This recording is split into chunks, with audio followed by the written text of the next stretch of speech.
കേരള സർക്കാരിന്റെ പ്രധാനപ്പെട്ട 2 വരുമാന മാർഗ്ഗങ്ങളിൽ ഒന്നായിട്ടുള്ള ലോട്ടറി ആണ് എന്റെ കയ്യിലിരിക്കുന്നത്. അപ്പൊ നിങ്ങൾ ഈ ലോട്ടറി എടുക്കാറുണ്ടോ? അപ്പൊ ഞാനിത് വാങ്ങിക്കുന്നതിന് പ്രധാനമായിട്ടുള്ള 2 ഉദ്ദേശങ്ങളുണ്ട്. അപ്പൊ നിങ്ങൾ വിചാരിക്കുന്ന പോലെ ഇത് പ്രൈസ് അടിക്കും എന്നുള്ള പ്രതീക്ഷയോട് കൂടി ഒന്നല്ല ഇത് പോയിട്ട് വാങ്ങിക്കുന്നത്. അപ്പൊ ഇതിന്റെ മെയിൻ 2 ഉദ്ദേശങ്ങൾ എന്ന് പറയുന്നത് എന്താ വെച്ചാൽ, ഒന്ന് വളരെ കുറച്ച് പ്രായമായിട്ടുള്ള ആളുകളോ അല്ലെങ്കിൽ ഏതെങ്കിലും വയ്യാത്ത ആളുകളോ അങ്ങനത്തെ ആളുകൾക്കായിരിക്കും പലപ്പോഴും ഇത് വിൽക്കുന്നുണ്ടാവുക. ഞാൻ കടയിൽ നിന്ന് കൂടുതലും വാങ്ങിക്കാറില്ല, വാങ്ങിക്കുന്ന കൂടുതൽ ഇങ്ങനെ റോഡ് സൈഡിലൊക്കെ ഇങ്ങനെ വിൽക്കുന്ന അവരുടെ അടുത്തുനിന്നാണ്. അപ്പൊ അവർക്കൊരു വരുമാന മാർഗ്ഗമാണല്ലോ, അവരൊന്ന് ഹെൽപ്പ് ചെയ്യാൻ വേണ്ടിയിട്ടാണ് ഒന്നാമത്തെ ഉദ്ദേശം. രണ്ടാമത്തെ ഉദ്ദേശമാണ് പ്രധാനപ്പെട്ടത്.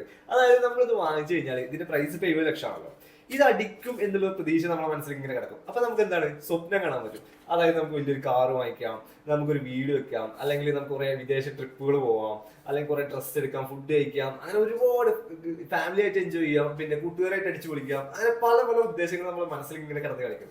ആ സ്വപ്നത്തിന്റെ ടൈം എന്ന് പറയുന്നത് നെക്സ്റ്റ് ഡേ, അതായത് ഇത് ഡ്രോ എടുക്കുന്ന 3 മണി വരെയാണ്. 3 മണിക്കാണ് ഡ്രോ എടുക്കുന്നത്. അപ്പൊ അതുവരെ നമുക്ക് ഒരുപാട് സ്വപ്നങ്ങൾ ഇങ്ങനെ കണ്ടുകൊണ്ടിരിക്കാൻ പറ്റും. ആ ഒരു ഉദ്ദേശമാണ് ഇതിന്റെ മെയിൻ ആയിട്ടുള്ള രണ്ടാമത്തെ ഉദ്ദേശം എന്ന് പറയുന്നത്.